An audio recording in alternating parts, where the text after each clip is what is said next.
Hey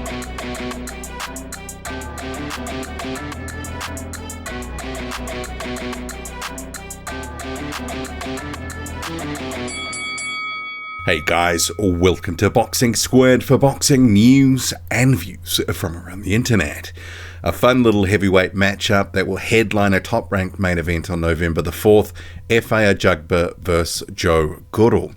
Both these guys are coming off pretty decent wins. You had EFE AJAGBA in a slightly controversial fight with Zhan Kossobutskiy where low blows were a feature, but he got the win after Kossobutskiy was disqualified, and Joe Goodall, who, against the odds, stopped Stephen Shaw, and really he was just letting his hands go and ended up connecting in a very, fun fight overall.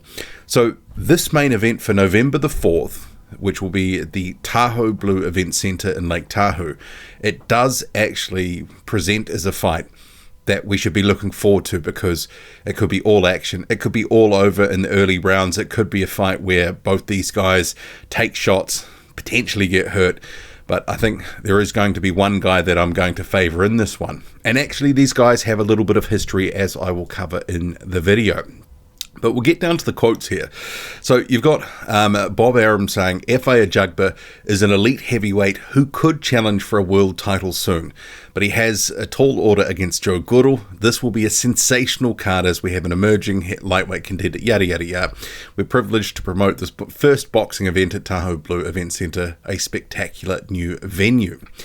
So I would just jump in there for Bob Arum's comment about AJAGBA being an elite heavyweight. I think that is gilding the lily just a little bit. It's sort of pushing that boat out a little bit too far.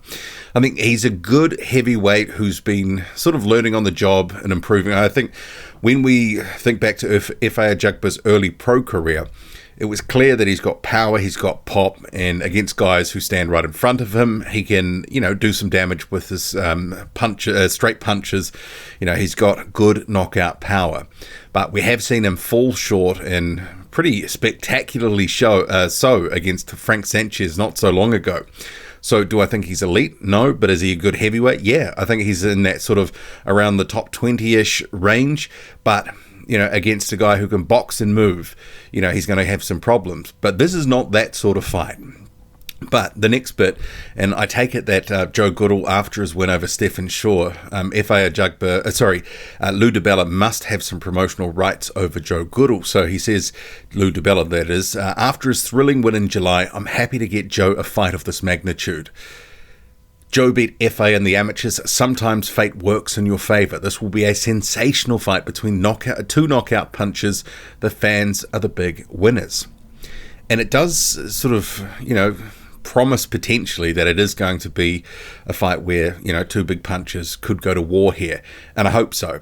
You've had EFE AJAGBA coming off that win over Kossobutskiy, has got some momentum. Since his loss to Frank Sanchez a couple of years ago in 2021, he's had that win over Stephen Shaw, also Kossobutskiy, and a tune-up win after that loss to Sanchez. So a little bit inactive, hasn't fought too much, but this does present as an opportunity where if he gets the win, he's going to move on to something bigger and better. And it does sort of shape at the moment that he's a little bit of a who needs him sort of guy. Where's he really going? Who's going to take him? Can Top Rank give him something meaningful if he wins this fight? Because I think this is a good fight at this stage of the careers for both these guys. It's a bit of an interim sort of step, because they could both springboard onto something bigger and better. Personally, someone threw this out in a video comment not so long ago. If Aslanbek Makhmudov gets past his fight, which he should do later this month against Argon Smakichi, I do think that EFE AJAGBA and Aslanbek Makhmudov, who are also promoted by Top Rank, they're in the stable, with Makhmudov also co-promoted by Eye of the Tiger Management. That would be a fantastic fight to make, and a potential war. I think that could be something that has got some legs. And it sort of seems like some of these guys, they're sort of, with Jared Anderson being clearly the number one heavyweight that they're looking to build on the way up, and then Torres might be kind of, Richard Torres, sort of a little bit further back that they want to push him over time.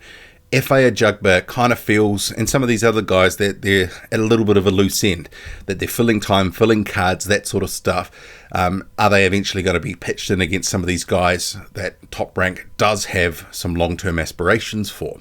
I'm not so sure that they're all in or all invested in EFE Ajagba at this point, and clearly not Joe Goodall, who's obviously beaten one of their signed fighters in Stephen Shaw.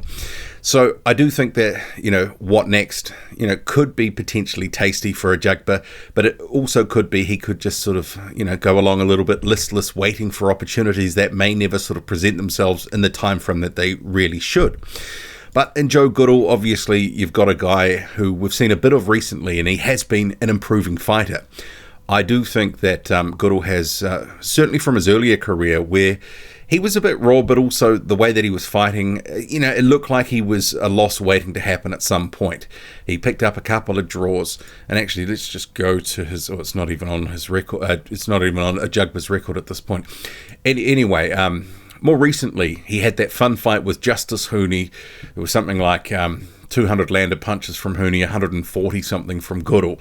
It was a good scrap, but this talk of him being a knockout puncher and all that sort of stuff, I think stopping Shaw is one thing, but I don't know, Hooney, took a lot of flush shots.